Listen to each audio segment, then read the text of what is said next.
ये हमारी गाड़ी जो उम्रा की आ चुकी है, ऐसी है कुछ। यहाँ पे इसके अंदर आ जाता है सामान की जगह।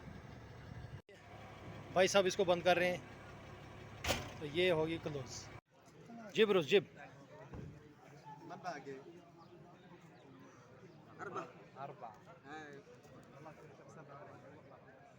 तो गाड़ी जो है स्टार्ट हो चुकी है और वहाँ से इंटरव्यू शुरू हो चुकी है गाड़ी में बैठने के लिए। अभी आपको दिखाया कि हमने इफ्तार भी कर लिया और नमाज मगरिब जो है अदा कर लिया है। तो बस अब अल्हम्दुलिल्लाह हम जा रहे हैं उम्रा करने के लिए।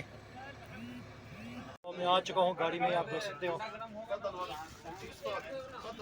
अल्हम्दुलिल्लाह कोइस। बहुत ही अच्छी और बहुत ही प्यारी सीटें हैं इसकी गाड़ी की। मैं फ़र्स्ट टाइम जो है इस बड़ी गाड़ी में बैठ रहा हूँ। सब उम्र वाले भाई जो हैं बैठ चुके हैं गाड़ी में और अब इंशाल्लाह थोड़ी ही देर तक गाड़ी यहाँ से